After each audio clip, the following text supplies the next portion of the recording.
தமிழக அரசியல் களம் 26ல தாவேகாவோட தேர்தல் விருப்பு மனுவை எதிர்க்கட்சிகள் கடுமையா விமர்சிச்சுட்டு வராங்க. தேர்தல் வந்தால் ஒரு கட்சி விருப்ப மனு அறிவிக்கிறது இயல்புதானே அப்படின்னு நீங்க நினைக்கலாம். ஆனா இந்த தாவேகா விருப்ப மனுல கேட்கப்பட்டிருக்கக்கூடிய கேள்விகள் தான் இப்போ எதிர்க்கட்சிகளுக்கு கண்டென்டே. தாவேகா விருப்ப மனுல 24வதா கேட்கப்பட்டிருக்க கேள்விதாங்க இது. கழகத்திற்காக நீங்க சிறை சென்றிருக்கீங்களான்னு கேட்கப்பட்டிருக்கு. எங்க கட்சி ஆரம்பிச்சு 3 வருஷம் தான் ஆகுது. இதுவரைக்கும் எந்த ஒரு விவகாரத்துக்கும் நீங்க களத்துல வந்து போராடல. களத்துல போராடின தூய்மை பணியாளர்களை வீட்டுக்கு வர வச்சுதான் அவங்களோட கோரிக்கைகளையும் கேட்டீங்க. கரூர்ல பாதிக்கப்பட்டவர்களையும் வீட்டுக்கு வர வச்சுதான் ஆறுதலும் சொன்னீங்க.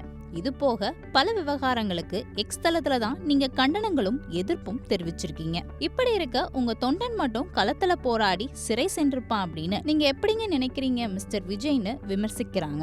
அடுத்ததான் 23வது கேள்வியா கழகத்துக்காக நீங்க ஆற்றிய பணிகள் என்னன்னு கேட்டிருக்காங்க. தாவேகாவுல மாவட்ட செயலாளர் பதவியை தாண்டி அடிப்படை கட்டமைப்புக்குரிய ஒரு 4 பொறுப்புகளோட பேரை சொல்லுங்க பாப்போன்னு கேள்வி கேட்டிருக்க எதிர்க்கட்சிகள் அட்ரஸ் இல்லாம இருக்கிற தொண்டன் கிட்ட போய் கட்சிக்காக நீங்க ஆற்றிய பணிகள் என்னன்னு கேட்கிறது நியாயமா விஜய் அப்படின்னு கேக்குறாங்க. 25வது கேள்வியா தாவேகா கட்சி விதியை மீறினதுக்காக உங்க மீது ஏதாவது ஒழுங்கு நடவடிக்கை எடுக்கப்பட்டிருக்குதான்னு கேட்டிருக்காங்க.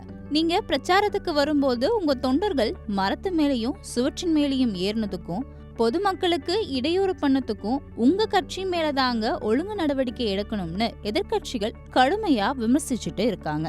ஆக மொத்தம் தாவேகாவோட விருப்ப மனு எதிர்க்கட்சிகளுக்கான ஒரு விருப்ப மனுவா தான் இருக்குன்னு பார்க்கப்படுகிறது.